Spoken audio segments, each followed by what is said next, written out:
ஆனா திமுகவை நம்ம எடுத்துக்கிட்டோம்னா, திமுகவை பொறுத்தவரையில் தமிழ்நாட்டில் இருக்கக்கூடிய விளை நிலங்களை எல்லாமே அதாவது வீட்டு மனைகளாக மாற்றி, அதாவது விளை நிலங்கள் அதை வீட்டு நிலங்களாக மாற்றி விட்டது ஒரு பக்கம். இருக்கக்கூடிய கம்மாய், கரை, கம்மா, குளம், குட்டை, ஏரி இது எல்லாமே திமுக காலத்தில் தான் மனையிடமாக மாற்றப்பட்டு சாதிய கலவரம் இதெல்லாம் எப்போ ஏற்பட்டது அப்படின்னு நம்ம நல்லா ஒரு கவனமாக நம்ம பார்த்தோம். பார்த்தீங்கன்னா அது திமுகவோட மாநில தலைவர் பகுஜன் சமாஜ்வாதி கட்சியோட மாநில தலைவர் ஆம்ஸ்டாங் அவர்கள் கொல்லப்பட்டது எவ்வளோ பெரிய இழப்பு. அந்த பேர் ஒரு கட்சியோட தலைவர் கண்ணங்கோட்டையில் ஒரு குடும்பத்தையே வெட்டிட்டு ஒரு பையன் சிறு வயசு 6-7 வயசு பையனை கூட வெட்டிட்டு கொள்ளையடிச்சு போனா கருணாநிதினு சொன்னாங்க. அதாவது ட்ரெயின் திருட்டாயிருச்சு. அதாவது அவர் ஏறி போன திருட்டுத்தனமா போனது கருணாநிதி, ஆனா அவங்க திருட்டு ட்ரெயினில் போன கருணாநிதி அப்படிங்கிறது விழிப்புணர்வு. திமுக இந்த இதோட முற்றிலும் அகற்றப்பட வேண்டிய ஒரு கட்சி அப்படின்னா தமிழ்நாட்டில் திமுக ஒழிஞ்சாதான் தமிழனே முன்னேற முடியும், தமிழனே வளர்ச்சி அடைய முடியும், தமிழ் மொழி. அனைவருக்கும் வணக்கம். 70 ஆண்டுகளாக தமிழ்நாட்டை ஆண்டு கொண்டிருக்கிற இந்த திராவிட கட்சிகள் மிகவும் முக்கியமான திமுகவை நம்ம எடுத்துக்கிட்டோம்னா, திமுகவை பொறுத்தவரையில் தமிழ்நாட்டில் இருக்கக்கூடிய விளை நிலங்களை எல்லாமே அதாவது வீட்டு மனைகளாக மாற்றி, அதாவது விளை நிலங்கள் அதை வீட்டு நிலங்களாக மாற்றி விற்றது ஒரு பக்கம். இருக்கக்கூடிய கம்மாய், கரை, கம்மா, குளம், குட்டை, ஏரி இது எல்லாமே திமுக காலத்தில் தான் மனையிடமாக மாற்றப்பட்டு விற்பனைக்கு கொண்டு வரப்பட்டது. அதே மாதிரி திமுக ஆட்சிக்கு வந்துட்டாவே கொலை, கொள்ளை, லஞ்சம், லாவண்யம், ஒரு முறையற்ற ஆட்சி அப்படிங்கிறது மக்கள் மத்தியில் எப்போவுமே உள்ள ஒன்று. ஒரு பயத்துக்காகவே இருந்தக்கூடிய ஒரு சூழல் கூட இருந்திருக்கு. ஜாதிய கலவரம் இதெல்லாம் எப்போ ஏற்பட்டது அப்படின்னு நம்ம நல்லா ஒரு கவனமாக நம்ம பார்த்தோம். பார்த்தீங்கன்னா அது திமுக ஆட்சியில் தான் அதிகமாக இருந்திருக்கும். அது பெருமளவு அன்னைக்கு நம்மளுக்கு அந்த தகவல் பெருமளவு அன்னைக்கு நம்ம பகிர்ந்துக்கக்கூடிய சூழலில் ஒரு பேப்பரு, அதிகபட்சமாக ஒரு ரேடியோ இருக்கும், அதில் எப்போ ஒரு நியூஸ் கேட்டுக்கிட்டு இருந்தோம். இன்னைக்கு காலம் அப்படி இல்லை. இந்த திமுகவோட மொத்த தகவலுமே இன்னைக்கு நம்ம கையிலேயே வச்சு அவங்க என்ன பண்ணிக்கிட்டு இருக்காங்கன்னு நம்ம பார்க்கக்கூடிய அளவுக்கு இன்னைக்கு தகவல் தொடர்பு வளர்ந்துருக்கு. இந்த தகவல் தொடர்பு மூலமாக திமுகவோட அனைத்து இதுவுமே இன்னைக்கு மக்கள் மத்தியில் வெளிச்சத்துக்கு வந்திருக்கு. இன்னைக்கு பார்த்தீங்கன்னா ஒரு கட்சியோட மாநில தலைவர் பகுஜன் சமாஜ்வாதி கட்சியோட மாநில தலைவர் ஆம்ஸ்டாங் அவர்கள் கொல்லப்பட்டது எவ்வளோ பெரிய இழப்பு. அந்த பேரில் ஒரு கட்சியோட தலைவராக இருக்கக்கூடிய அவ்வளவு புடைசூழ மக்களோட இருக்கக்கூடிய அவருக்கே இன்னைக்கு பாதுகாப்பு இல்லை.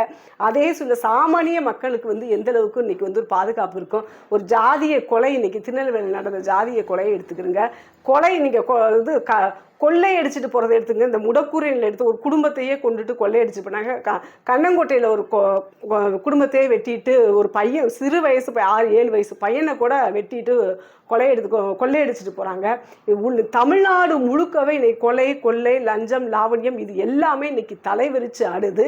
இந்த சூழ்நிலையில் விக்கிரவாண்டி இடைத்தேர்தலில் இன்னைக்கு இடைத்தேர்தல் நடைபெறுது. இது இப்போ கடந்த முறை ஈரோட்டில் இந்த இடைத்தேர்தல் நடக்கும்போது பெருமளவு இங்கே பண மக்கள் மத்தியில் புழக்கத்தில் கொண்டு, அதாவது பணத்தை கொடுத்து இன்னைக்கு திமுகவோட அரசியல் என்ன அப்படின்னு பார்த்தோம்னா, பணத்தை கொடுத்தா தான் ஓட்டு போடுவாங்க, பணத்தை கொடுத்தா தான் கட்சியில் இருக்கக்கூடிய நிர்வாகிகள் வேலை பார்ப்பாங்க, பணத்தை கொடுத்தா தான் நிர்வாகிகள் இருக்கக்கூடிய தொண்டர்கள் வேலை செய்வாங்க அப்படிங்கிற ஒரு கட்டமைப்பை தான் திமுக அன்னைக்கு ஏற்படுத்தி வச்சிருக்கு.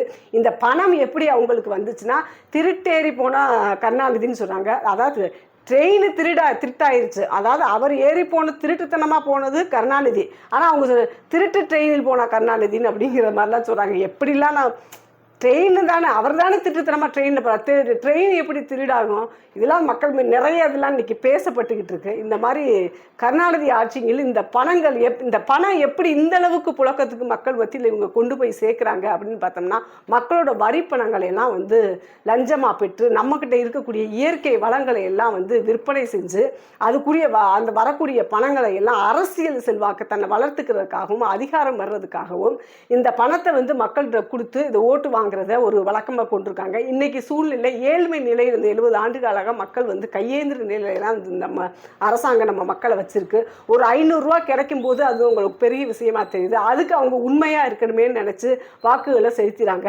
அப்படிப்பட்ட மக்களோட உளவியலாக மக்கள் மனநிலையை புரிஞ்சுக்கிட்டு மக்களுக்கு இந்த 1000 ரூபாயும் 500 ரூபாயும் பணத்தை கொடுத்து வாக்குகளை பெற்றுவிடலாம் அப்படிங்கிற ஒரு யுத்தியை தான் அரசியல் களத்தில் வந்து திமுக பண்ணிக்கிட்டு இருக்கு.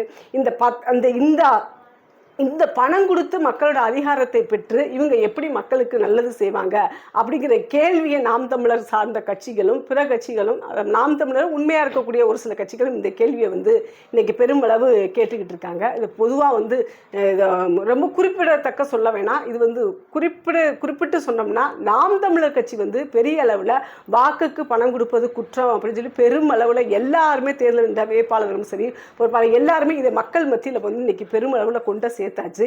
இதை என்ன பண்ணணும்னே அவங்களுக்கு வந்து இன்னைக்கு தெரியாத ஒரு சூழல் ஏற்பட்டுள்ள. கடந்த முறை நடந்த ஈரோடு இடைத்தேர்தலில் இதே மாதிரி பணம் சில பொருட்கள்லாம் கொடுக்கப்பட்டு மக்களை மாட்டு மந்தைகள் மாதிரி கூட்டிகிட்டு போய் அடைச்சு பணம் கொடுத்து வாக்குகளை வச்சு அந்த இளங்கோங்கிறவரை வந்து திரும்ப வெளில வச்சாங்க. இப்போ அதே மாதிரி அதே ஃபார்முலா வந்து இன்னைக்கு விக்கிரவாண்டிலையும் நடைமுறைப்படுத்தி அங்கே ஈரோடு இடைத்தேர்தலில் நாம் தமிழர் கட்சியின் மாநில பொறுப்பாளர் தென்னவன் அவர்களை கூட அடித்து மண்டையை உடைச்சு அவங்க ரவுடித்தனத்தை வந்து பெருமளவில் காமிச்சிட்டு இருந்தாங்க ஈரோட்டில். அதே மாதிரி இன்னைக்கு விக்கிரவாண்டி இடைத்தேர்தலில் இதையே அதாவது அதிமுக சொல்லிச்சு சட்ட ஒழுங்கு சரியில்லை, இது வந்து சரியான முறையில் தேர்தல் நடக்காதுன்னு எதிர்கட்சியான அதிமுக வந்து தேர்தலை வந்து புறக்கணிச்சிட்டாங்க. அதே அவர் சொன்னது 100% இன்னைக்கு வந்து விக்கிரவாண்டியில் நடந்துக்கிட்டு இருக்கு. அதாவது நாம் தமிழர் கட்சி அவங்க வாட்டுக்கு அவங்க பிரச்சாரம் பண்ணிக்கிட்டு வண்டியில் போகும்போது கல்லை விட்டு பேசுறது, பெண் வேட்பாளரை அடிக்க போகிறது, வண்டியில் பேசிட்டு இருக்கும்போது பேசிட்டு போகிற பெண் வேட்பாளர்களை வந்து தகாத வார்த்தையில் பேசுறது, தம்பிகளை அடிக்க போகிறது, மிகப்பெரிய ஒரு மோசமான ஒரு அரசியல் களமாக வந்து இன்னைக்கு விக்கிரவாண்டியை வந்து திமுக அவர்கள் வந்து கையாண்டுக்கிட்டு இருக்காங்க. எதுக்குன்னா அவங்களுக்கு ஒரு பதட்டம் ஒரு பயம் வந்துருச்சு. மக்கள் மத்தியில் வந்து உண்மையை நாம் தமிழர் போய் பேசிடுவாங்க, மக்கள் கேட்டுருவாங்க, நம்ம வந்து பணம் கொடுத்தாலும் நமக்கு போட மாட்டாங்க அப்படிங்கிற வந்து ஒரு பயம் ஏற்பட்டதன் விளைவாக இன்னைக்கு வந்து ஒரு ரவுடித்தனத்தை வந்து இன்னைக்கு விக்கிரவாண்டியில் வந்து கையில் எடுத்து அந்த திமுக தொண்டர்கள் அந்த கொடுக்கக்கூடிய அந்த சாராயத்துக்கும் 1000 ரூபாய்க்கு இந்த மக்கள் வந்து இந்த மாதிரி அந்த திமுக தொண்டர்கள் வந்து கேவலமான ஒரு நிலையை வந்து இன்னைக்கு அங்கே பார்க்க முடியுது. மக்களுக்கு கொடுக்கப்பட்ட பரிசு பொருட்கள் சொல்லப்போனால் வேட்டி துண்டு சேலை இதெல்லாம் வந்து மக்கள் ஒரு சிலர் வாங்கினது போக ஒரு சிலருக்கு இதையான் பார்த்து உனக்கு ஏன் நான் ஓட்டு போடணும் அப்படிங்கிற சொல்ல அதை கொண்டு வீசிட்டு வர்ற வீடியோலாம் இன்னைக்கு பெருமளவில் நம்ம பார்த்துட்ருக்கோம். இப்படிப்பட்ட சூழல் அரசியல் சூழல்ல இருந்து ஒரு மாற்று அரசியலை நோக்கி நம்ம வந்து பயணப்பட வேண்டியது இருக்குது. இந்த திமுக தமிழ்நாட்டிலேயே ஒழிக்கப்பட வேண்டிய கட்சியாக இன்னைக்கு பார்க்கப்படுது. இன்னைக்கு சொல்லப்போனால் இந்தியா முழுக்கமே இந்த திமுகவோட அந்த அரசியல் வந்து பேசப்படுது. நம்ம இங்கே இருக்கிறதுனால பிறகு வேற வெளி மாநிலங்கள கட்சிகளை பற்றி நம்ம வந்து பெருசாக பேசப்படுற திமுகனாவே ஊழல் அப்படிங்கிறது பிற மாநிலங்கள் வரைக்கும் பெருமளவு பேசப்படக்கூடிய ஒரு கட்சினா அது திமுக கட்சி தான். அப்படிப்பட்ட ஆட்சியின் கீழே தான் நம்ம இருக்கோம். மக்களுக்கு வந்து இதை விழிப்புணர்வு அடைஞ்சு திமுக வந்து இந்த இதோட வந்து முற்றிலும் அகற்றப்பட வேண்டிய ஒரு கட்சி அப்படின்னா தமிழ்நாட்டில் திமுக ஒழிஞ்சாதான் தமிழனே முன்னேற முடியும், தமிழனே வளர்ச்சி அடைய முடியும், தமிழ் மொழி பாதுகாக்கப்படும், தமிழ் மக்களோட இயற்கை வளம் பாதுகாக்கப்படும், தமிழ் மக்களோட தன்மானம் பாதுகாக்கப்படும். இப்படி பல்வேறுபட்ட ஒரு சட்ட ஒழுங்குகள் வந்து சீர் செய்யப்படும். எந்த விதத்திலுமே மக்களுக்கு அதாவது காவல்துறை வந்து மக்களுக்கு பாதுகாப்பு கொடுக்கும். காவல்துறைக்கே இன்னைக்கு பாதுகாப்பு இல்லாத ஒரு சூழல் ஏற்பட்டிருக்கு. கடந்த ஒரு மாதத்துக்கு முன்பு கூட டெல்லி ராணின்னு சொல்லக்கூடிய ஒரு ஆய்வாளர் வந்து தன்னோட வீட்டுக்கு முன்னாடியே வெட்டப்படுறாரு. அவங்களுக்கே பாதுகாப்பு இருக்கும்போது சாமானிய மக்களுக்கு எந்த அளவுக்கு வந்து பாதுகாப்பு இருக்கும் அப்படிங்கிறத மக்கள் வந்து கவனிக்க வேண்டியது இருக்குது. ஒவ்வொரு முறையும் இந்த பணநாயக அடிப்படையில் இருக்கக்கூடிய இந்த அரசியல் கட்சியை புறந்தள்ளி விட்டு ஜனநாயகத்துக்கு மக்களுக்கும் இந்த இனத்துக்கும் யாரு உண்மையா இருப்பாங்க அப்படின்னு மக்கள் தேட வேண்டிய காலம் வந்துருச்சு. தேடி வாக்களிக்க வேண்டிய ஒரு சூழல் வந்து மக்கள் வந்து யோசிச்சு வாக்கு செலுத்த வேண்டும். திமுக திமுகவை வந்து தமிழ்நாட்டிலிருந்து அகற்றி ஒரு மக்களுக்கான ஒரு மக்களாட்சியை மலர் செய்ய வேண்டும். விக்கிரவாண்டி இடைத்தேர்தலை அபிநயா அவர்கள் வந்து வெற்றி பெற்று அது முதல் வெற்றியாக தமிழர்களுக்கான முதல் வெற்றியாக வந்து இது பார்க்கப்படுது. வரும் இந்த தேர்தல் முடிவு என்ன மாதிரி ஒரு மக்களோட முடிவு, அதாவது மக்களோட எதிர்காலம் எந்த மாதிரி முடிவை தருதுங்கிறது நம்ம பார்ப்போம். நன்றி.